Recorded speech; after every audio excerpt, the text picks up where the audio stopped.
कुतुबुद्दीन बादशाह थे, वो गुजरे हिस्ट्री में। अच्छा, एक दिन क्या किया कि शिकार खेल रहे थे। बादशाहों को बड़ा शौक था शिकार करने का, अक्सर चले जाते थे। उन्होंने शिकार देखकर एक तीर चलाया।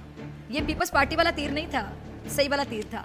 और जब शिकार के नज़दीक गए तो उन्हें मालूम हुआ कि वो तीर बजाय शिकार के एक नौजवान को लगा। वो नौजवान तीर लगने की वजह से तड़प रहा था, तकलीफ हो रही थी, अजियत हो रही थी, और उसी हालत में वो मर गया। कुतुबुद्दीन ने उस नौजवान के बारे में पता लगाने को कहा।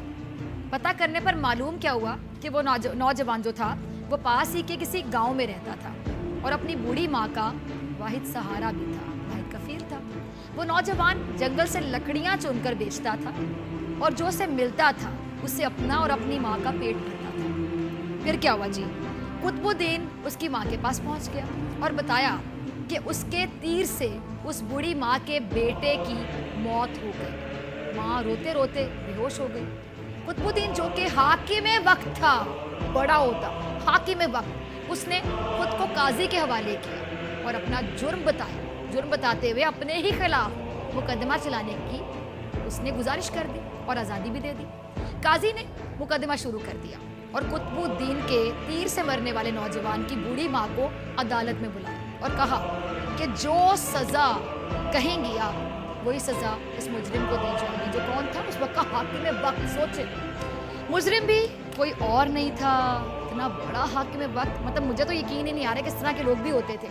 अच्छा नाज़रीन, उस बूढ़ी खातून ने जब ये देखा कि बादशाह ने खुद अपने आप को कटहरे में खड़ा कर दिया तो कहा कि ऐसा बादशाह फिर कहाँ मिलेगा जो अपनी ही सल्तनत में अपने ही खिलाफ मुकदमा चलाने की बाकायदा खुली छूट दे दे, इजाज़त दे दे, और वो भी उस गलती के लिए जो उसने जानबूझकर नहीं की। उस बूढ़ी खातून ने, आपको पता है क्या कहा?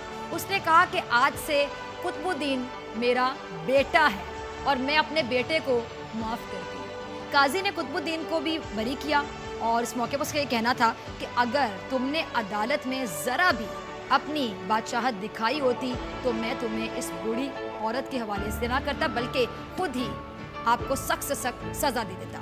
उस पर कुतुबुद्दीन ने अपनी कमर से खंजर निकालकर काजी को दिखाते हुए कहा कि अगर तुमने मुझसे मुजरिम की तरह रवैया ना इख्तियार किया होता और मेरी बादशाहत का ख्याल किया होता तो मैं तुम्हें इसी खंजर से मौत के घाट उतार देता। तो नाज़रीन, मुसलमानों की 800 साला कामयाब हुकूमत का एक अहम तरीन राज ये था जो मैंने आपके साथ शेयर किया, यानी एहसास से जिम्मेदारी।